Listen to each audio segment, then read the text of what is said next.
That's the answer. Okay.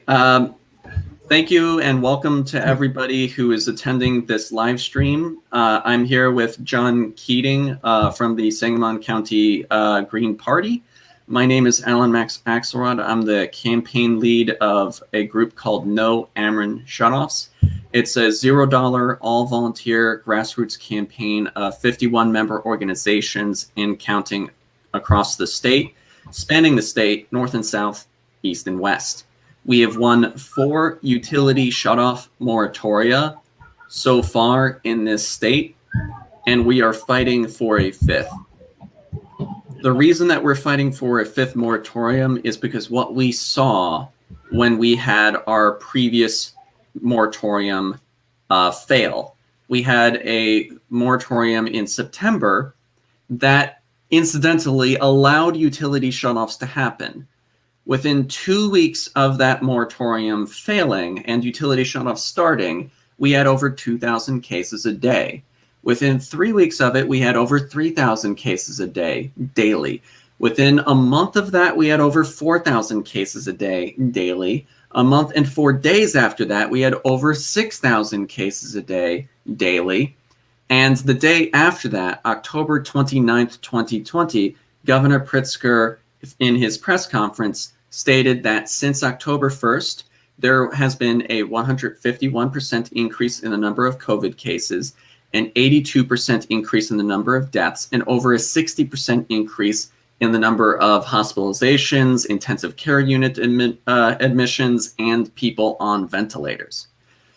That just shows how severe the loss of these protections are during a pandemic, and it's exactly why we are fighting for a 5th moratorium to stop utility shutoffs from resuming potentially as early as tomorrow. Combined with the efforts of John and myself, we have actually gotten state senators to sponsor a bill to also address people's utility debt, because in addition to getting a 5th moratorium, we can't really just leave people hanging when it comes to catching up on these payments.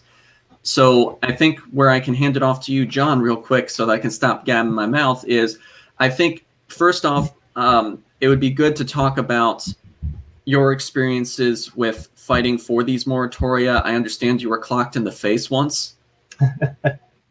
I was clocked in the face once. It was related to the action at the Illinois Commerce Commission. I was downtown. We were chalking messages in support of a moratorium, and a gentleman that ran a stand here in town that sold Confederate flags that I had highlighted in the hometown of Lincoln saw me on the side of the road, pulled over, and hopped out of his van holding a Confederate flag, and then headbutted me. And then subsequently ran and filed an order of protection against me. It was an interesting afternoon, but we ended up getting some decent media coverage here in Springfield on that, thanks to that occurrence drawing some attention to what we were doing down there. So all press is good press, and that's been, I feel, one of the strongest points that we've been able to, or strongest leverages that we've had so far, has been our relationship with various media outlets and the attention that we have drawn and the information we've given to them to disseminate and report on, because we can shout into the wind as much as we want, but if we don't have that being amplified, that megaphone, then it's not doing much for us. And I think that was one of the biggest things early on in the fight. We've done some actions here in Springfield. Sidewalk chalk is one of our mainstays here. We've been known for that since I got arrested for it back during Occupy. And we did that at the Ameren headquarters here in Springfield, as well as the Illinois Commerce Commission. And then I spoke previously twice at the Illinois Commerce Commission last fall, and I didn't want to have to do it the second time. I didn't feel like it was necessary. So I'm kind of upset that we have to go back and explain to them how vital this is going into the final stretch, because that's what it is we're dropping the ball in the fourth quarter here. We've got things lined up to end up in a really good position, and by shutting folks' utilities off, they're going to be moving in with each other, creating multi-family, multi-generational homes, and we already know that those are the family units that are at the most risk for continuing the spread so far. Yeah, and actually, as you were saying that, I thought it would be good to remind people that during the time that we saw a coronavirus spike, I had mentioned what happened the first month, but in the space of 9 weeks, 81,000 Illinoisan households were disconnected by utility shutoffs. There's an average household size of 2.54 Illinoisans per household, and even if half of them moved in with family, that means that more than the margin of the fair tax loss was affected by utility shutoffs in our state as that vote was being tallied. So this is something that is not only a public health issue, but voter suppression. And for those that are fighting for their municipal campaigns across the state right now, allowing utility shutoffs potentially tomorrow in April will impact the election day turnout of April 6th for our municipal elections, which is just not okay. But it also reminded me of the fact that talking about going to the Illinois Commerce Commission tomorrow, who is the Illinois Commerce Commission? The average person doesn't know anything about it, right? And why do they have their own police force? Wait, what? There's a squad that sits out, it's an SUV that sits out in front of the Illinois Commerce Commission in Springfield with a large badge on the side that says Illinois Commerce Commission Police. I'm just blown away by that. I had no idea. Just for some disclaimer and context, I knew nothing about the Illinois Commerce Commission until I had received a shutoff notice in July when we were moving from phase 3 of Illinois' pandemic safety program to phase 4. And phase 4 allowed for the resumption of utility shutoffs. And so I did the same thing that I did when the government made a really stupid decision, which is I took to Twitter and pointed it out to the governor. Because previously, Governor Pritzker rolled out all in Illinois, right? This is a stay at home, be safe during the pandemic website. Well, it used to be a travel website to say visit Illinois, and they left all the travel links up. So previously, I had tweeted to the governor, hey, fix this, and within 2 days, they had it fixed. They removed the travel links. So I figured they just made a huge mistake. They did not mean to allow utility shutoffs to happen without any acknowledgement of the difficulties that people are going through. So I tweeted, and instead of anything happening from the government, Ameren, Illinois tweeted back at me saying, hey, we are going to shut people off. We're going to send out shutoff notices on the July 29th, and we're going to shut people off on August 11th. And to give you an idea of how real that was, August 3rd in Missouri, the day before Cori Bush's historic primary election, Ameren, Missouri shut off power. This was a real threat. And so what we did was we went to the Illinois Commerce Commission and told them, hey, y'all are the ones who regulate the utility corporations, and it's y'all who have actually allowed this phase to resume. You negotiated the agreement in June. Change the agreement. We need you to do this. And through that and calling their phone number being 1-800-524-0795, it's burned into my skull. I will repeat that many times during this broadcast.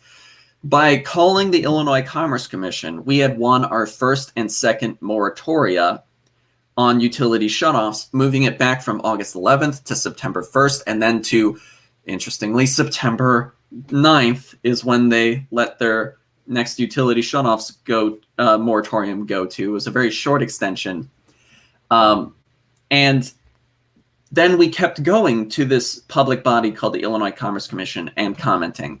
We got them on September 9th to put out a press release urging all corporate utilities to adopt stronger utility protections for their consumers.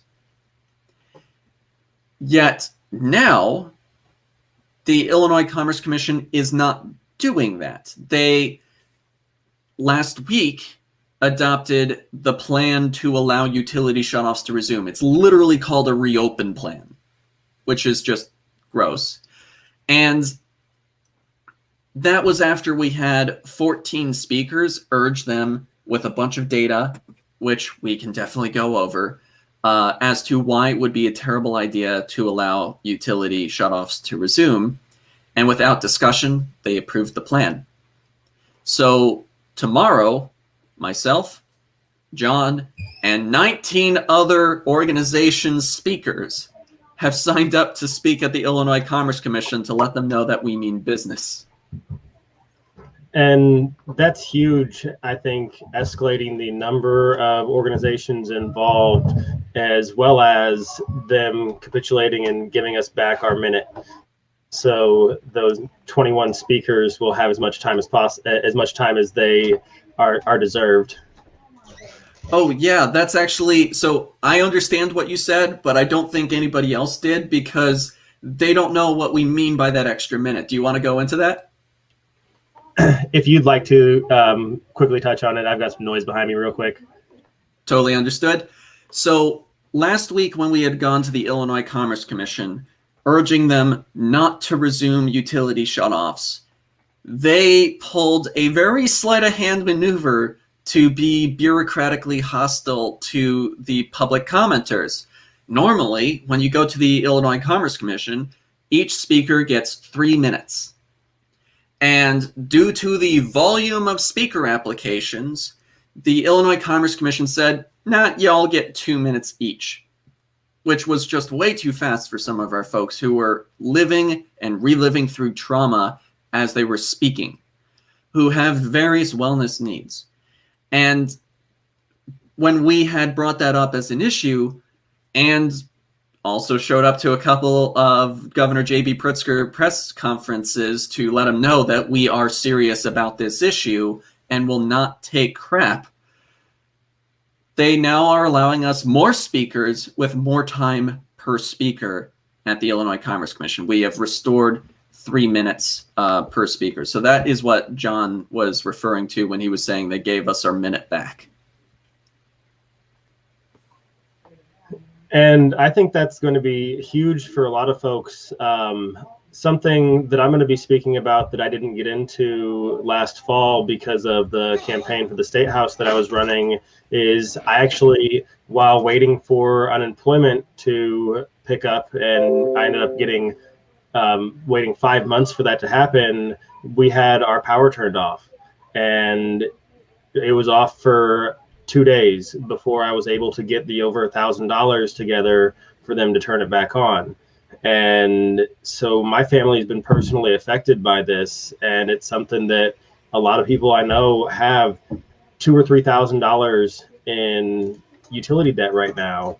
And they keep saying that there's all this assistance available, but first of all, it's means tested. So many people, they go on your last year's taxes, and people were in an entirely different position when they filed taxes last year because of the coronavirus pandemic, and the money that's there just doesn't match up to the amount of utility debt that there is. I don't have the specific Illinois numbers, but I know it's around $27 billion in total utility debt right now in the U.S., and there's about $9 billion worth of assistance. So there's 30 cents on the dollar available for this back debt, and it's just crazy that we're looking at these situations and not making more allowances for the people who are experiencing them. And there's a really interesting twist to that because in Illinois, I believe it was just under 49% because it was multiple budgets, but they had increased the amount of low-income home energy assistance program money available in cumulative. It didn't increase the amount that a person would get or a household would get. And LIHEAP is not meant to be a debt relief program, but that fund was increased because it was expected that due to the economic downturn, more people would qualify and therefore seek the assistance. And because pandemics involve a lot of stress and a lot of additional barriers to social service agencies, we had 70,000 less Illinoisan households successfully get the low-income home energy assistance program money that they are entitled to.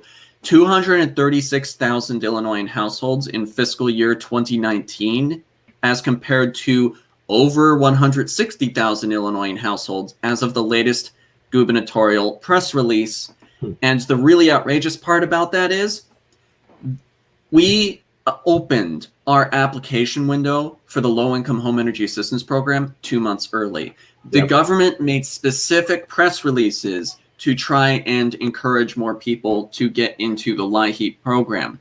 This is where the failure of means testing when it comes to helping people in crisis comes to a head, because from the Illinois Commerce Commission's own documents, the debt levels are unprecedented. John, you mentioned $2,000. At the time that I had gotten my July, utility bill, I was already at $500, and I'd probably be right there with you. But there are some large families who maybe have less efficient appliances and not so great housing, where I had been told by one reporter that he was working with folks with debt as high as $7,000. And so, especially after Texas, in rural natural gas served communities here in Illinois, they're paying more on their energy because of the crisis down there with the that they went through a few weeks ago. So that's something that has even stacked extra on top of what they've already had. Yeah, and this is also a really good point to mention that one of the criticisms that has come out, including from a former Super PAC staffer who is now the what's the position called? The county board chair in my county. One of the pushbacks that he had given was, well, how are you going to address the debt? You win these moratoria, how are you going to address that?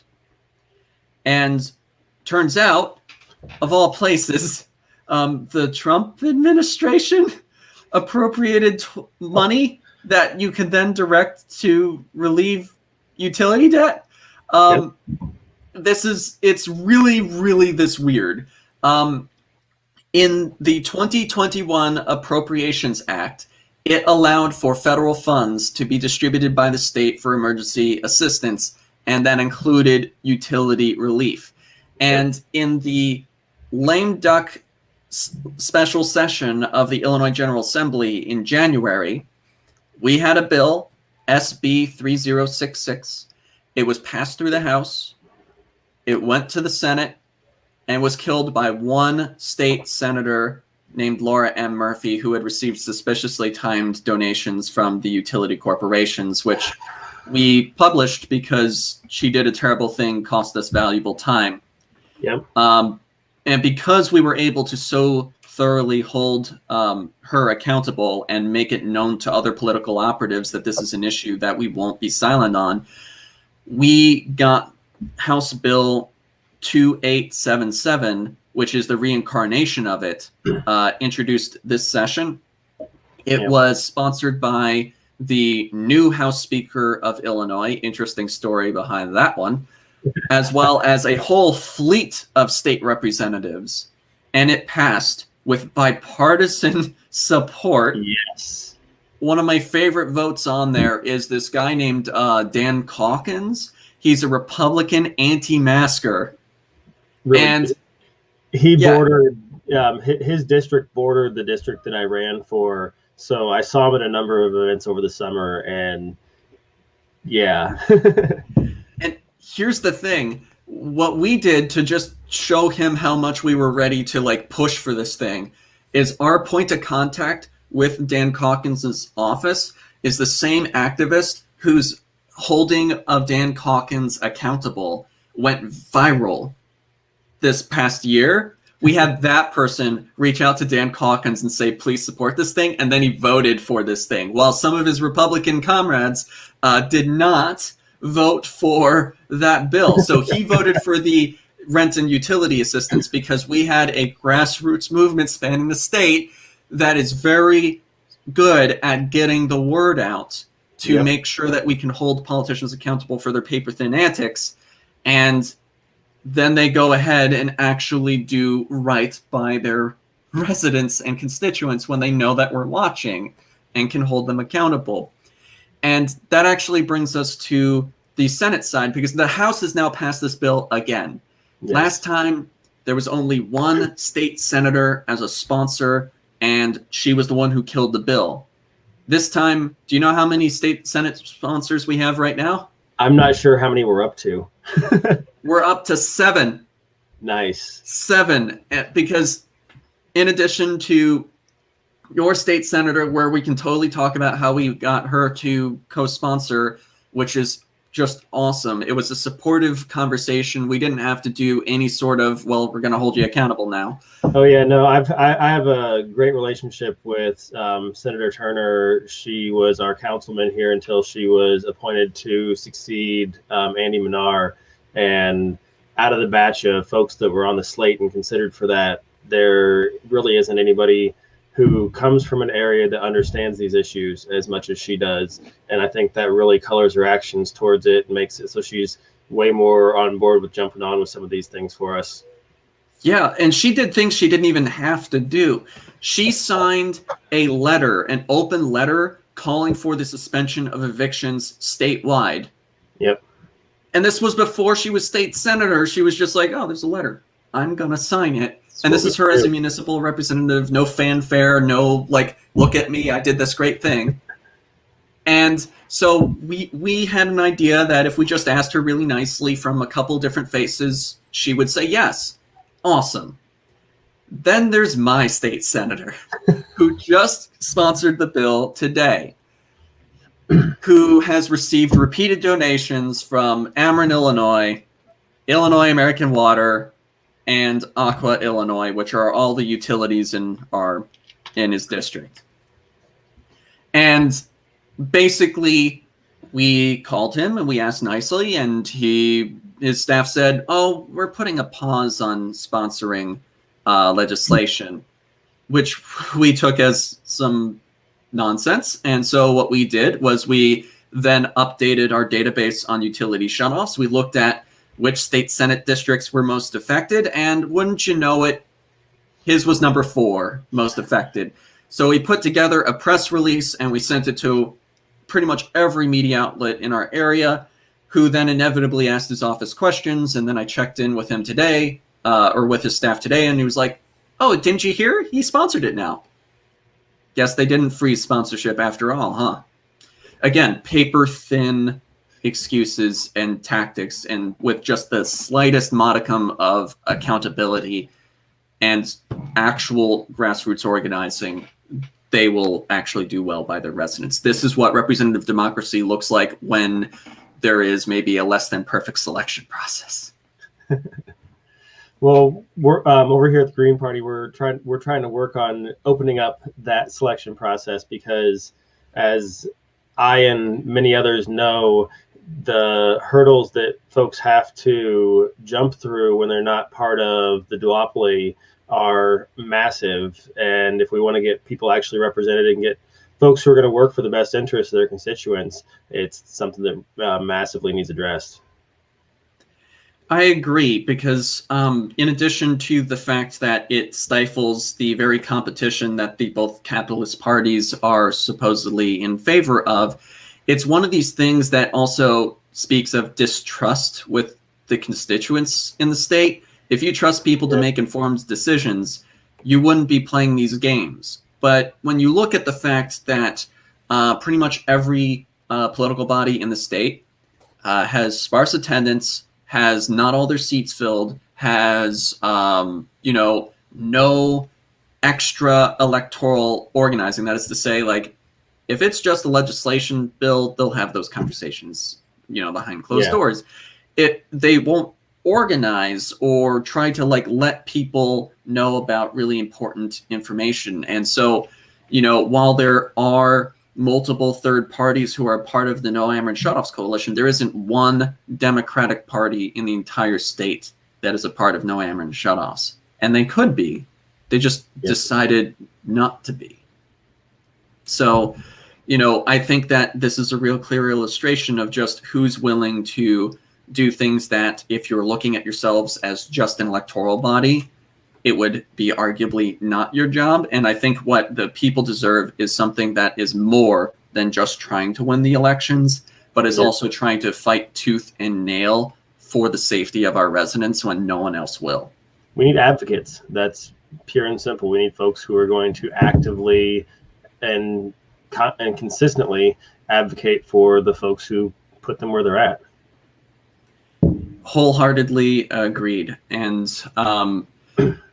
the main thing is that our fight is far from over as well. So I wish that we could just basically go, oh, tell me about the Green Party candidates this time, which we totally should get into. But one of the things that we also have to do is we have to stop utility shutoffs from affecting the election and from significantly affecting public health. And so for anybody who's watching that wants to help out in this way, one of the most helpful things that you can do is you can call the Illinois Commerce Commission. So the phone number is put down in the banner. It's, again, 1-800-524-0795. They only accept calls during business hours. And we had circulated a graphic on Facebook that actually rang their phones so much that they actually complained to the Sangamon County Democratic Party that they were sick of answering the phones. We need to get to that level again, because clearly this wasn't enough. And so we need your help, whether it is distributing graphics online, asking your friends to also call this number, but just starts with a phone call. And it basically works like this. You type in the number, it rings. One of the commissioners will actually pick up the phone, or one of their staff members. You don't have to know any fancy language. You can just say, stop utility shutoffs. Don't allow the resumption of utility shutoffs. Anything like that, they'll record it down. It's their job. And overwhelming them through their phone lines and through social media right now is the best way to show them that, in addition to 21 of us, I'd say showing up for public comment, but they won't actually allow me to show up. That's another thing that's insane to me is the meetings are generally open to in-person presentation or Zoom. And because I live here in Springfield, where one of their offices is, I generally attend the meetings and have in the past in person. And there's 4 people in the room, normally, like 4, maybe 5, and it's a large, very large space. So it's something that with masks and social distancing is safe. I signed up to go in person this time, and when I received my confirmation email today, it said that due to COVID restrictions, they aren't going to be having any in-person comment, but I was free to comment through the video conference. And if they're not comfortable allowing me to present and comment in person, I'm not sure how they're comfortable allowing utility shutoffs to resume. And it's a functional eviction. While there's an national eviction moratorium until June 30th, you're, by shutting off electricity, forcing folks to move in with family members and friends. And you're not comfortable with me being there, but you're comfortable with making somebody do that. And it just shows the privilege that sits in the chairs of these bodies too. And also it shows how much more seriously, at least when it comes to their own safety, they are taking the pandemic, because the last time that you spoke to them in person was during the fall coronavirus spike due to utility shutoffs. Yes. So this is before any sort of utility shutoff spike is happening. There is an increase in COVID cases in Illinois. Our 7-day average shot right up. It's worse than it was before utility shutoffs started last time. So, honestly, if I'm looking at what they're doing, I agree with the fact that they told you no. Yeah. But I would like for them, as you were saying, to be held consistent to that measure. If it's not safe enough for you, what are you saying about the folks you're about to shut off, right? So yeah, 100%. Right. And you know, one of the things that people have also asked is like, well, these businesses are struggling too. They got to make ends meet too. We're not a socialist country. And what I say to them is, yeah, we're not a socialist country. These are publicly traded companies. Let me tell you how well they're doing. Ameren, Illinois' Q2 financial report showed that in 2020 relative to 2019, they had a 36% increase in profits per share. Q3, they matched their profits per share from the previous year. So they're not even struggling to be profitable. They're struggling to grow as much as they can and want to. Q4 of 2020 relative to 2019, 4% increase in profits per share. And this is the same for almost every other utility in the state. One utility, the largest one, Commonwealth Edison, Exelon, they had one financial quarter where they had a dip in their profits per share, but they were still profitable. They still made more money than their costs. So why do they need to actually do, like, they're not actually struggling. There's no legitimate reason for them to say, yeah, we need our money this way. Yeah, go ahead. What was that? Was ComEd's dip in profits per share affected by that $200 billion they had to pay back for their in illegally raising rates?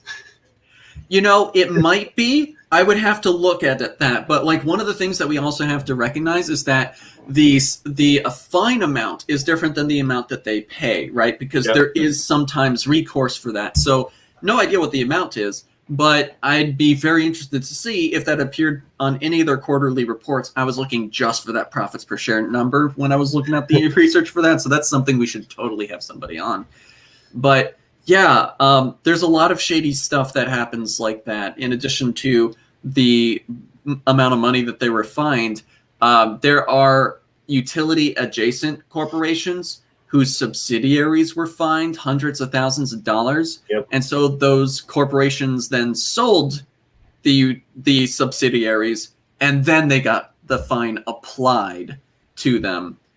So there's a lot of really interesting stuff like that happens in the state of Illinois. But you don't have to know any of that in order to call the Illinois Commerce Commission and to tell them that utility shutoffs are a rotten idea. But now you know that the utility corporations aren't struggling to make ends meet, that the public health of Illinoisans were severely affected, and that there's money to relieve the debt of these folks. So it's not even a Band-Aid. This is part of a holistic solution. So you know enough, but also it's super important to talk about the fact that this is not something where we just had an epiphany and said, oh my God, this is a problem. This is something that was documented in the Bush era Congressional Research Service's 2007 study entitled Pandemic Influenza, an Analysis of State Preparedness and Response Plans. And in that document, it told you basically every measure that you should see from your state to keep people safe. And what they were doing was they were counting how many states had those plans in place. Turns out only 7 states had utility service extension as one of their plans. And I guess it wasn't us. You could argue that we did extend utility service, but this is continuing utility service. That is to not allow the resumption of shutoffs. California extended their moratorium. They never let it lapse. Why isn't that us? We're a super blue state too, in theory. And Rhode Island just recently, a number of East Coast states, I believe New Jersey has extended their moratorium. We're supposed to be the beacon of blue in the Midwest. We're supposed to be the liberal safe haven stronghold, and we're not representing any of those values whatsoever through this. We have fared many portions of the pandemic better than other states around us because of the measures that have been taken, but this is somewhere that has been a repeated stumbling block. And like I said earlier, we are almost there. if we can get to middle of summer, we'll be at the vaccination rates where it's safe. And that's what we need, is we need them to extend the moratorium until we are at an adequate number of vaccinations, so we are at herd immunity and folks aren't going to be at risk in these situations. And personally, I would much prefer a period of economic recovery as well, because of how high these debts have gone. But right now, if we can get them to say at least until June 30th, when the federal moratorium on evictions ends, I think that that's what we need to see at the least. Yeah, and here's the thing that I don't think people understand. Like, when we had the state of Illinois doing better than other Midwestern countries, there was one time where we were doing worse than Midwestern states. There was one time that we were doing worse than every state in this country, which was right after the election. You'd think that you could blame Republicans for the increase in the coronavirus cases due to elections, but we had kerosene poured on top of us right before all that happened, because utility shutoffs happened right before all of that. Yep. So we were the #1 state for over a week in terms of our 7-day average of new coronavirus cases, and later for deaths, because that lags by a bit because of this. Meanwhile, Kentucky, the state of Mitch McConnell and Rand Paul, had their governor use executive order powers to stop utility shutoffs. They're not perfect, but they had stronger protections than Illinois. And it's just insult to injury for those of us who live in areas that could be derisively called Northern Kentucky to, for once, have the shoe on the other foot, where we have less rights because we're in Northern Kentucky. So it was just beyond frustrating. And then on top of all of that, on October 27th, the governor was asked by the local ABC Fox affiliate. They're the same station in Champaign, so that's very confusing and frustrating, but such is life. That journalist asked Governor Pritzker, why won't he issue a moratorium on utility shutoffs? And Governor Pritzker said a bald-faced lie. He said, I don't have the power to stop utility shutoffs like that. And then started talking about the Illinois Commerce Commission and how that should be where stuff happens. The problem is that we were in contact with that journalist. We provided her the state statute that showed, yes, the governor can. And yes, this is the same language that's in the New Jersey and the Kentucky state statutes, where their governors had issued executive orders, and she fact-checked the governor that night in the reporting, showed that he had lied. And you know how impactful this is? We let slip to the governor that we knew that he lied. He was 45 minutes late to his next press conference, and he nearly bit the head off of the first journalist that asked him a question. Granted, it was a very conservative person gaslighting him, but hey, that shows the degree to which it affected him. Why was he 40 minutes late? What was he doing? But then on top of all that, you look at the utility corporation's stock. You look at Berkshire Hathaway stock, where there's a connection there we'll get into a little bit later. And the next day, October 28th, they plummeted. And then when the governor didn't do anything, they shot right back up the next day. Yep. And that got us thinking, oh, geez, the speculators are really watching our fight. And we saw that on August 11th, the first date that utility shutoffs was supposed to happen, there was a spike in there in the stock prices of all three of the companies that we were keeping track of. Commonwealth Edison, which is owned by Exelon, Ameren, Illinois, owned by Ameren Corporation, and a company called Berkshire Hathaway, which I will still get into in a minute. Same with the September moratorium, and same with the lie, and same with the November moratorium that we won. Did we see if the stocks went up today?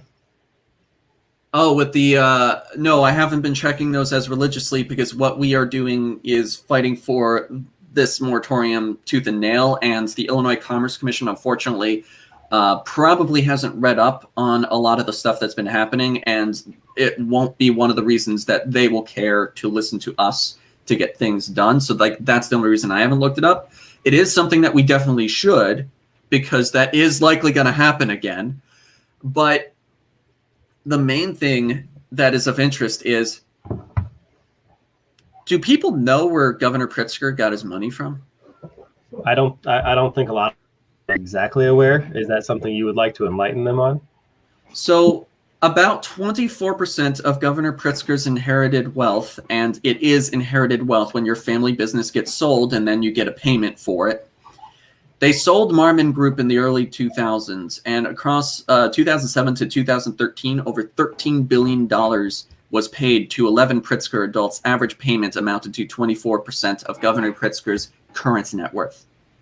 That company is Berkshire Hathaway, who owns Mid-American Energy, a utility corporation outright, who owns 2 major rail services in our state that ships coal to a lot of the utility corporations, that owns 2 subsidiaries of Aqua Illinois, one of our utility service providers, that also makes materials for utility corporations through Marmon Group directly, the thing that was sold by the Pritzker family, and also makes water filtration tech for nuclear power plants. And that's just through some light digging. I'm sure there's more.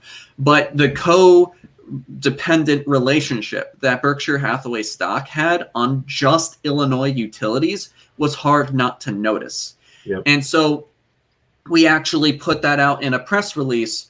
And when the media started asking Governor Pritzker about that on November 17th, wouldn't you know it, Ameren, Illinois decided that it was too cold to shut off people's utilities, which is BS for 2 reasons. One, the Public Utilities Act limits you from limits you from utility shutoffs when the temperature in the 24-hour forecast is below 32 degrees. The 24-hour forecast, when they announced, was in the 40s for the 24 hours, and the next day it was in the 60s.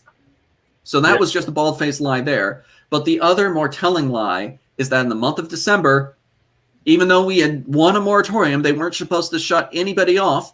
They shut one household off. In January, they shut another household off. In February, they shut another household off, and Commonwealth Edison joined them. So they got so desperate to cover their tracks and appease the governor that they just said, we give up. We stopped. It's too cold. Yep. The day after the press asked about this. That's not a coincidence. Nope. And the week after that, the utility corporations actually came to an agreement with the Illinois Commerce Commission. That's where our most recent moratorium came from. So yeah, it's this really wild and upsetting set of things where we have a governor who passed some really good legislation, and also a governor who is got these financial conflicts of interest that are stated on his statement of economic interests forms for 2017 and 2019. Yeah. And it's not like one of these nitpickies where it's like, look at this one medical company that he owns. It's look at the one corporation that he received 24% of the wealth, and look at all the things that they own and all the businesses that they do business with, and how that relates to utility shutoffs. And maybe there's a there, because I don't know why a well-meaning politician would so deftly use language to say what he did. Remember, he said, I don't have the power to stop moratoria like that, or to stop utility shutoffs like that. The important part of his thing was he was actually deflecting when he answered that way with a lie, because the ability to actually enact a moratorium, he has that ability. But by adding the term like that at the end, he can, through implication, say, oh, you want a multi-month moratorium through a single order? Sorry, can't help you in the state of Illinois. You can only do up to 30 days, right? So the language itself shows just how aware he is of that power, and he intentionally used that language. Yep. And I'm saying this as somebody who's really scared about what's going to happen with the gubernatorial election. We can't afford to have a Republican doing for that. I lost in my community, we lost our homeless shelter, and we also privatized our nursing home. And I'm like, what are you doing, you reckless idiot? Why are you doing this? And the only explanation that's credible is that he wants to maintain working relationships with people from an institution that he has a significant inheritance from. And which sucks. That makes a lot of sense when you're looking at it at face value to people. I mean, that's, like you said, those dots aren't hard to connect on why he has been so progressive in some areas and so forward in some of the restrictions and precautions that he has taken and advocated for, but tiptoed around and done everything that he could to not affect these companies. And the thing is, this is somebody who says, I'm following science. I'm following the advice of experts.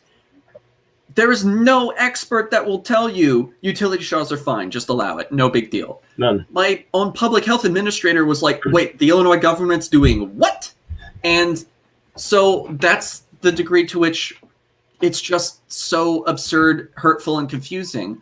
And so this is why we've had folks show up to governors' press conferences in Urbana, in Champaign, in Normal, in Decatur, in Springfield, in Belleville, in Macomb, in Pembroke Township. And the last three that I had mentioned, in Pembroke, Springfield, and Belleville, that was all in the last 3 weeks. And right here in Springfield, the advocates were expelled and told that it was a private function. It was not open to the public. And as they were, I love their closed caption machines. The governor's press conference uses some software that automatically generates closed captions based on words picked up by the microphone. And as the activists and advocates were being removed, the closed caption that appeared on the screen prior to the press conference said, "Let them go to hell."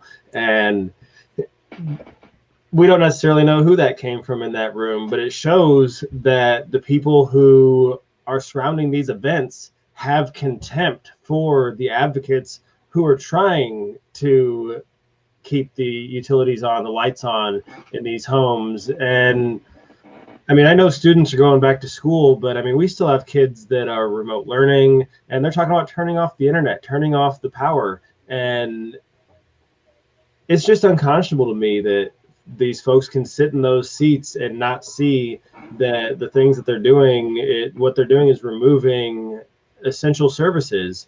And especially these students, even if for some reason the debt was the fault of the person, and at this point we're a year into a pandemic, there is no way you can argue that the debts accumulated through this are solely based on individuals. It's based on a lot of the decisions made by the government to institute correctly the lockdowns and the stay-at-home orders. And you're punishing kids for this. You're punishing families. You're punishing. And it pisses me off. The really gross part is, irrespective of utility shutoffs, the CDC is like literally talking about how they're mortified about the next pandemic spike that we're going to have happen due to the new coronavirus strains that are going to outpace our vaccines. Which is why France just shut down yet again. Yeah, where France was one of the earliest places to try and bring people back to schools. NPR was championing that at one point. But the thing is that, unlike the other states that either had left their residents to fend for themselves and had terrible consequences already happen, and the states that are protecting their residents, we're one of the few states where we were protecting our residents and then just decided not to, at the same time that these strains are coming in, and at the same time as we already are having an increase in the number of coronavirus cases.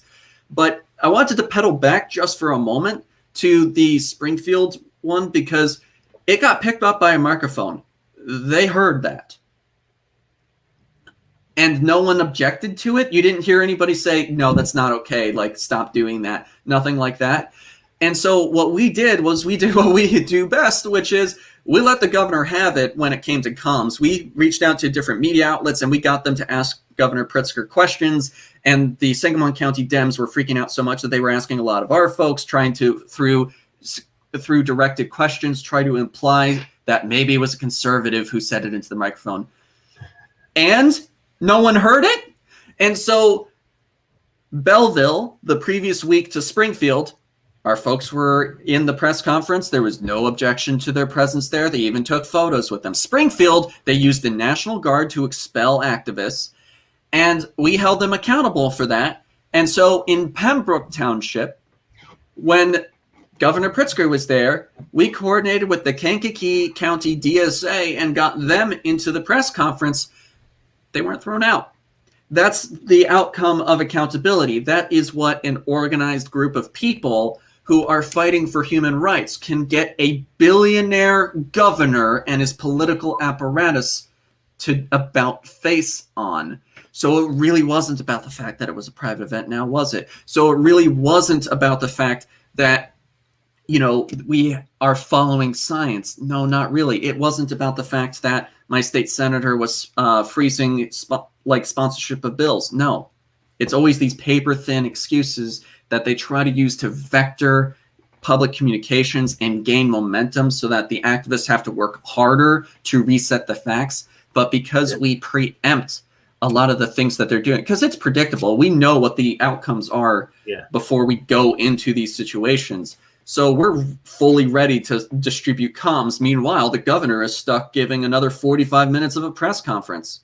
Good luck, buddy.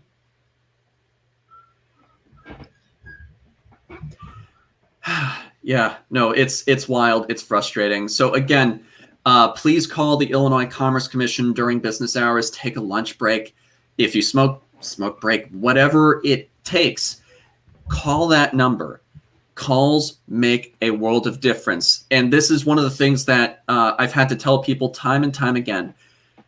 Small targeted actions feel like they do nothing, but they are targeted actions because they do something. Yep. So by you making this very simple step that should take less than 5 minutes to do during business hours, you can make a statewide impact.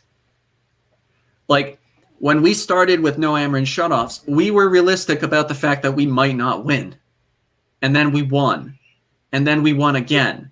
And then we won again. And then we won again.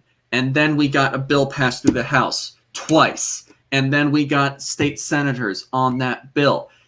It always feels like small steps, but that builds up to those outcomes. And that's how you do it. You just have to snowball the small impact, directed impact, and hit it at strategic points. And like you said, know what the outcomes are going to be from these actions and just put them all together, which is what you've done so fantastically, getting so many. How many organizations are signed on now? We have 51 member organizations and counting. By the end of the month, we're expecting to add at least one more. By the end of April, I should say. Okay. We're expecting to add at least one more. We got a couple hours left. Yeah, no, we are in talks with other organizations all the time about joining, but we respect organizational autonomy. Even though we are in a rapid-paced fight for our lives, I still believe in something called doing things right, not fast. And what that means is, when an organization joins, it's not, oh yeah, here's one schmuck, go ahead, they're going to do it. We do ask them to have one liaison plugged into our communications so that we can coordinate with each other, but it is them agreeing as an organization to partake, because the liaison is going to be an information and ask valve between the campaign and the organization, which is also how we ended up here, right? We were like, we got to do everything we can to get the word out. What can everybody do? And then John, pointing this way, there we go. Wait, there we go. And then you talked to the field organizer for the Green Party, right? Yeah. And even in the relationship that the No Ameren Shutoffs campaign has built with the Illinois Green Party, when we had the advocates removed in Springfield, Green presidential candidate Howie Hawkins retweeted and denounced Governor Pritzker's company or crew's actions in that sense, and which is huge, having such an impactful voice speaking on what we're doing here in Illinois. Yeah, like that kind of solidarity. People will deride Twitter all day long, but it makes a difference. The reason that media in general is impactful is because and a group publishes something, you get tens of thousands of people who see the thing. But with Twitter, when we get that kind of support from presidential candidates, from allied, non-affiliated organizations, from member organizations, from unaffiliated activists throughout the state, we reach tens of thousands of people that way too. That has an impact. It matters. And that is part of how we drive that needle in the direction we need it to go. So yeah, when Howie Hawkins did that, that was just like amazing. I think he was the largest Twitter account that retweeted us that night. And it also goes to show someone can go, oh, I don't have that many Twitter followers. But the thing is that you helping to signal boost us also puts you into that ecosystem. So this is literally a way where helping us helps you. Yep. And so that is one of the things that we fostered a relationship with a whole slew of low follower accounts who then through their combined effort outdoes Governor Pritzker's account, which has over 100,000 Twitter followers. And so we can have members from like a few hundred followers get more likes and retweets than the guy because we have educated so many activists online that when we have this issue, and we also do this respecting their labor too, when we have something that comes up and it is pressing, we can drive that nail home. Yep. So yeah. It's one of those things where it's like, this is what a $0 campaign looks like. We have no advertising. We have no sort of like mass printed handouts that we go. There's no microphone rallies that we're able to set up with our own resources. If member organizations do that, that's their call. We have Bo in Photoshop. Oh, huge dang. Huge shout out to Bo, who's not here this evening with us, for the effort and labor he puts in between the graphics that you see on the campaign uses and as he's created to track the shutoffs. It's been incredible seeing what can be organically put together when folks have something that they're fighting for. Yeah, and it's not just Bo too. Like this is one of those things where it's like the YDSA has made a lot of our graphics. The CPUSA has made a lot of our graphics. Like this has been coming from all member organizations. It's just Bo is maybe one of the more outspoken people who have helped with the graphics as opposed to people who like hand me something behind their back. But yeah, like, and that's not to diminish the labor of Bo. It's to recognize the labor of everybody else who has participated because, again, there's 51 member organizations, and this is where we would have been at 54 had some bad faith organizations not pulled out. And when I say that, it's not like one of these because they left I'm bitter. I was threatened by one of these folks in front of a witness over how we advocated to stop utility shutoffs because it was effective. No other reason. There was no like, you crossed this line. There's no reason to pull punches when the methods show results. Well, it's not just that the methods show results, because like you can get a result that leaves a really bad taste in your mouth, yeah. Right? Like I always talk about the difference between organizing and manipulation. And so one of the things though is it's that if someone has a grievance, they can enumerate why, and you can go through that and process it, as opposed to someone going, Alan, there are really powerful people who can go and, retaliate against you for this, saying that as a threat. And my response was, and it will always be, bring it. Because go ahead. I will make sure that through the solidarity fostered with all the different organizations, that we out-organize whatever you throw at us. And we have done that repeatedly. So, not really worried. And yes, please, please, please call the Illinois Commerce Commission. That's maybe the best note to go out on, because even if utility shutoffs resume, this is how you get them to reconsider. This is their work day, and they have all these different managerial class things that they want to do. And what they need to hear from are working class people across this state who know that their communities are at stake, calling them and saying, you are responsible for our well-being. What are you doing? Stop this. And that's exactly it. They open it. Is it 8:30 tomorrow? I think so. I've never really been too fussy with when they open. I've just been like, call during your lunch break. Yeah.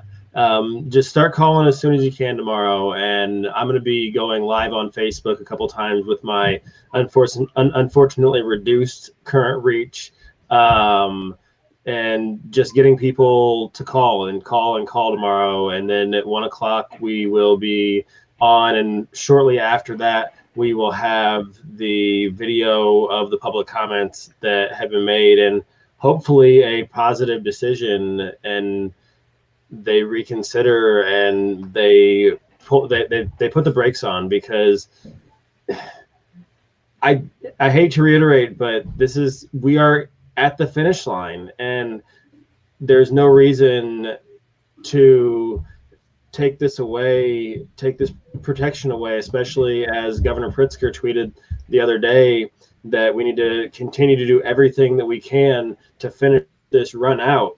And if that's the case, then we need to make sure that these utilities aren't shutting folks off either. I think we're about at it for the night. Besides calling the number, is there anything that you'd like to add, Alan? If you are part of another county Green Party, if you are part of any other organization that isn't a member of No Average Shutoffs, talk to them about joining. We don't ask for much. We ask for them to vote and to delegate one person. And that will help us a lot in terms of not only having broader membership, but maybe even broader geography, because the governor goes everywhere across this state. There are state representatives and legislators and senators all across this state. And we need to, in addition to fight for the utility shutoffs to stay like as a moratorium, we also need to relieve this debt. 7 out of 59 state senators have sponsored that bill. That's more than 10%. But you need more than half to vote in favor. You need 30 votes for it to pass. And that's assuming that Governor Pritzker signs it. So we need help to do that. And people joining No Average Shutoffs will help us do that. And on top of that, we respect the labor of the organizations. We're not going to say, hey, you do 50 things this week. We really try to focus on where our effort goes, because this is a simultaneous racial justice movement, economic stressor, and pandemic. We know we don't have all the organizations full bandwidth at all times. Yep. All right. Well, thank you very much for coming on, Alan. Thanks for having us. I'm John Keating. I'm a member of the Illinois Green Party, former candidate. Alan is the are we a leadership? As far as I'm concerned, he's the lead organizer with No Average Shutoffs, and the work that he has done is outstanding, and we just need your help to continue it. It's we've been going since last summer, and with the help of more folks from organizations and people calling the 1-800-524-0795 and telling the Illinois Commerce Commission that they need to extend or reinstate the utility shutoff moratorium until we know that we're at the finish line and we have enough folks vaccinated. And that's the biggest help the folks can be. And this is something that's important. It's something that's cost lives. We can show the data that it gets worse when people have to move in with friends and family, and it's something that we have the ability to affect, and it just takes 5 minutes for that phone call. All right, guys. Well, thank you very much for joining us for the total talk on the no utility shutoffs this week. Yeah, you guys have a good evening. I've got some writing to do, because this extra minute, I'm going to use all of it that I can tomorrow. That sounds like a great plan. Solidarity, John. You as well, Alan.